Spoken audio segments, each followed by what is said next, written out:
आपल्यासोबत आमदार मकरंद पाटील आहेत. नुकताच मतदानाचा हक्क त्यांना बजावलाय. आपण त्यांच्याशी बातचीत करणार आहोत. खरं तर ऊन प्रचंड आहे. जवळपास 41°C पर्यंत वातावरण सध्या सातारा जिल्ह्याचं आहे. आपण आत्ताच मतदानाचा अधिकार बजावलाय.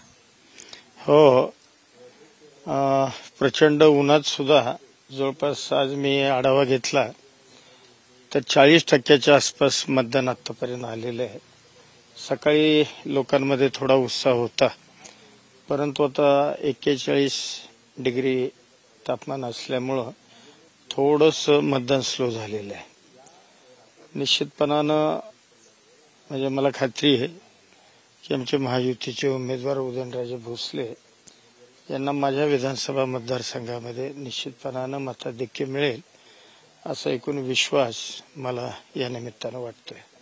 खरं तर 2 दिवसांपूर्वी जे वाईमध्ये एक महत्वाची सभा पार पडली होती, त्यानंतर खऱ्या अर्थानं वातावरण फिरलं अशी एक राजकीय वर्तुळात प्रचंड चर्चा सुरू झाली.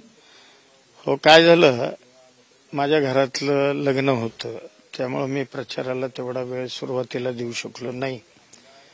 परंतु लग्न झाल्यानंतर 3 तारखेपासून मी प्रचाराला सुरुवात केली. सभा सुद्धा अजितदादांची मोठ्या प्रमाणामध्ये माझ्या मतदारसंघामध्ये झाली आणि निश्चितपणानं लोकांमध्ये एक चांगला संदेश या निमित्तानं गेला आणि या निमित्तानंच मला खात्री आहे की या मतदारसंघामध्ये उदयनराजे आघाडीवर राहू शकतो. जिल्ह्यात काय परिस्थिती सध्या?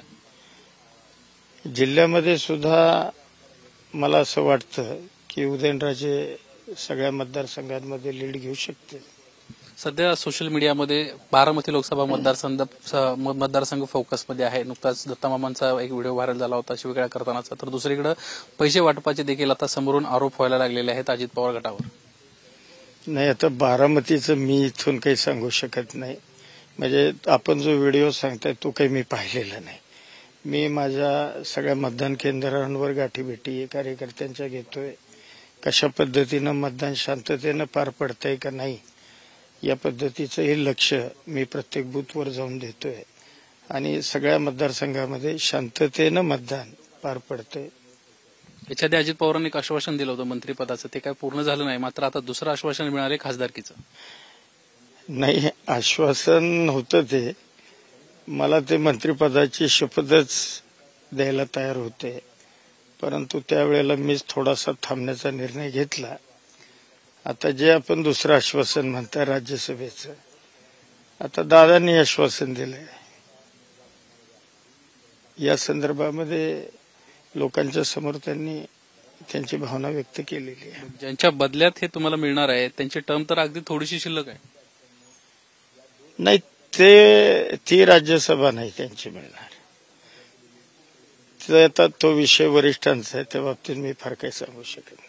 धन्यवाद आमच्याशी बातचीत केल्याबद्दल. एकंदरीतच नितीन काका पाटील यांना जे आश्वासन अजित पवारांना दिलेले आहे ते नक्की पूर्ण होईल. जूनमध्ये नितीन काका खासदार होतील असा देखील विश्वास या निमित्तानं व्यक्त केला आहे. कॅमेरामन निलेश बुधावले, एबीपी माझा, सातारा. एबीपी माझा, उघडा डोळे बघा नीट.